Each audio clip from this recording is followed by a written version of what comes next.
दोस्तों, आज की इस गौतम बुद्धा मोटिवेशनल स्टोरी के जरिए हम आपको बताएंगे कि बुद्ध के नजरिए से हमारी जिंदगी की कीमत क्या है। हम में से बहुत से लोग अपनी जिंदगी की वैल्यू नहीं समझते और अपने जीवन को ऐसी चीजों में बर्बाद कर देते हैं जिनसे हमारा नुकसान ही होता है। कुछ लोग अपनी जिंदगी शराब के पीछे बर्बाद कर देते हैं तो कुछ लड़कियों के चक्कर में और कुछ अपनी सारी जिंदगी पैसा करके बर्बाद कर देते हैं। आज की इस बुद्धा स्टोरी के जरिए आप जानेंगे कि हमारी जिंदगी कितनी कीमती है और हमें अपनी इस कीमती जिंदगी को किस तरह जीना चाहिए। एक बार की बात है, गौतम बुद्ध अपने शिष्यों को जिंदगी से जुड़ी अच्छी बुरी चीजों का ज्ञान दे रहे थे। सभी शिष्य उनकी बातों को बहुत ध्यान से सुन रहे थे। उन सभी में एक शिष्य ऐसा था जिसे प्रश्न पूछने की बहुत आदत थी। वो उठकर गौतम बुद्ध के पास गया और उनसे बोला, आप हमें जिंदगी के बारे में जो कुछ सिखा रहे हैं उस सब का क्या फायदा, क्योंकि हम में से बहुत से बच्चों को ये भी नहीं पता कि हमारे जीवन का मूल्य क्या है और ये जीवन हमारे लिए कितना कीमती है। पहले आप हमें ये बताइए कि इस जीवन का मूल्य क्या है।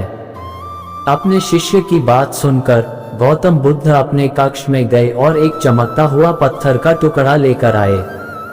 वो टुकड़ा उन्होंने अपने शिष्य को दिया और बोले, मैं तुम्हें इस जीवन का मूल्य तब बताऊंगा जब तुम इस पत्थर का सही मूल्य पता लगा कर आओगे। साथ ही ये ध्यान रखना कि तुम्हें ये पत्थर का टुकड़ा किसी को बेचना नहीं है। गौतम बुद्ध की बात मानकर वो शिष्य बाजार की तरफ चला गया। बाजार में सबसे पहले उसकी नजर एक फल बेचने वाले पर पड़ी और उसने वो पत्थर उस फल वाले को दिखाया और बोला, इस पत्थर के बदले आप मुझे कितने फल दे सकते हो। फल वाला बोला, ये पत्थर कुछ खास तो नहीं है, लेकिन फिर भी इसके बदले में तुम्हें 10 केले दे सकता हूँ। वो शिष्य उस पत्थर को लेकर आगे चला गया। फिर उसे एक सब्जी वाला मिला। शिष्य ने उस सब्जी वाले से उस पत्थर की कीमत पूछी। सब्जी वाले ने उस पत्थर को ध्यान से देखा और बोला, इस पत्थर की कीमत के बदले में तुम्हें ज्यादा से ज्यादा एक बोरी भरकर सब्जियां दे सकता हूँ। इसके बाद वो शिष्य उस पत्थर को लेकर एक सोने के व्यापारी के पास गया। उस पत्थर की टुकड़े की चमक देखते ही उस सुनार ने उसकी कीमत 100 सोने के सिक्के लगाए। शिष्य ने वो टुकड़ा बेचने से मना किया तो वो सुनार उसके बदले 200 सोने के सिक्के देने को भी राजी हो गया, लेकिन शिष्य ने वो पत्थर नहीं बेचा। इसके बाद वो शिष्य एक हीरों के व्यापारी के पास गया और उनके सामने उसने वो पत्थर के टुकड़े को रख दिया। उस पत्थर को देखते ही हीरों के व्यापारी ने एक साफ कपड़ा बिछाया, उस पत्थर को उसके ऊपर रखा, फिर उसकी परिक्रमा की और हाथ जोड़कर उस पत्थर को कपड़े में लपेटते हुए वो बोला, तुम जिसे मामूली पत्थर समझकर उसकी कीमत पूछ रहे हो, असल में ये एक बेशकीमती रूबी है। ऐसा रूबी हर किसी को नहीं मिलता। मैं अगर अपना सब कुछ बेच भी दूं तो भी इसकी कीमत नहीं चुका सकता। उस व्यापारी की बातें सुनकर वो शिष्य हैरान हो गया। वो दौड़ा दौड़ा सीधा बुद्ध के पास आया और उन्हें उसने जो कुछ भी बाजार में हुआ वो सब बताया।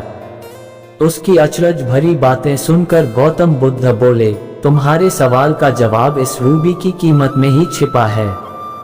हमारा जीवन भी एक रूबी है। रूबी की तरह ये भी बेशकीमती है, लेकिन हम इस बात को हमेशा नजरअंदाज करते हैं और अपने जीवन का मूल्य नहीं समझते।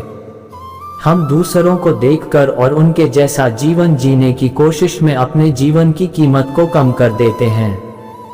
हम ये सोचते हैं कि हमारी जिंदगी की कीमत वही है जो दूसरे हमें बताते हैं, लेकिन ये बात हमेशा ध्यान रखना कि सामने वाला अपनी हैसियत, बुद्धि और अपनी समझ के हिसाब से तुम्हारी कीमत लगाता है।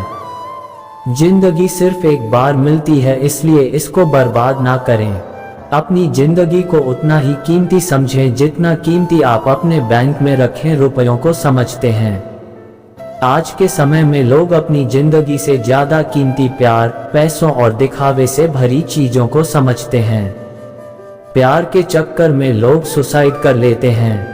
पैसों के चक्कर में ऐसा काम करने लग जाते हैं जिससे उनकी जिंदगी बर्बाद हो जाती है। नाम कमाने के चक्कर में उल्टे सीधे काम करने लग जाते हैं।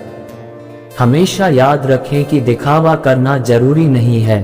प्यार दोबारा मिल सकता है, पैसा फिर कमाया जा सकता है, लेकिन जिंदगी को फिर से पाया नहीं जा सकता।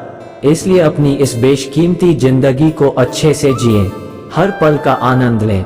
कभी ये ना सोचें कि आप इस दुनिया में किसी काम के नहीं है, ना कभी ये सोचें कि आपकी जिंदगी व्यर्थ है। आपके होने या ना होने से कुछ फर्क नहीं पड़ता।